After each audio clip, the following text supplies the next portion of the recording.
এই ছেলেটি গাড়ির ভিতরে থাকা লোকটাকে হত্যা করার জন্য তার গাড়ির সাইডে একটি বোমা ফিট করে রেখে চলে যায়। লোকটা মনের সুখে ডিজে গান শুনে শুনে গাড়ি চালাচ্ছিল। একটা মাছি তাকে খুব বিরক্ত করছে, অনেকবার সরিয়ে দিল, সরছে না। ওইদিকে বোমা বিস্ফোরণ হতে আর মাত্র 30 সেকেন্ড বাকি। সে মাছিটির উপর রেগে গিয়ে গাড়িটা এক সাইডে থামায়। একটা মাছি তাকে এতটা বিরক্ত করছে, আর এই মাছি সে আস্ত রাখবে না, সেটা তো হবে না। এইদিকে বোমা বিস্ফোরণের সময়ও কমে আসছে।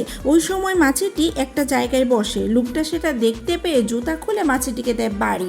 অমনি বোমা ব্লাস্ট হয়ে যায়। হত্যাকারীরা মনে মনে খুশি হলে দেখা যায় গাড়িটি পুরো ছারখার হলে লোকটা অক্ষত। সে ভাবছে কি পাওয়ারে জুতার গাড়ি উড়িয়ে দিল। পরের দিন সে আরেকটা সেম মডেলের গাড়ি নিয়ে রাস্তায় বের হলো। তখনও এক লোক তাকে মারার জন্য তার পিছু নেয়। সে পিছন থেকে গুলি করতে সেটা পেট্রোলের ট্যাঙ্কে গিয়ে লাগে, আর পেট্রোল রাস্তায় পড়ে যেতে থাকে। লোকটার কথা বলা শেষে সে সিগারেট খেতে যাবে, কিন্তু দেখে লাইটারটা নষ্ট। তাই সে ওটা বাইরে জানালা দিয়ে ছুঁড়ে ফেলে দেয়, আর অমনি পিছনে আগুন লেগে যায়।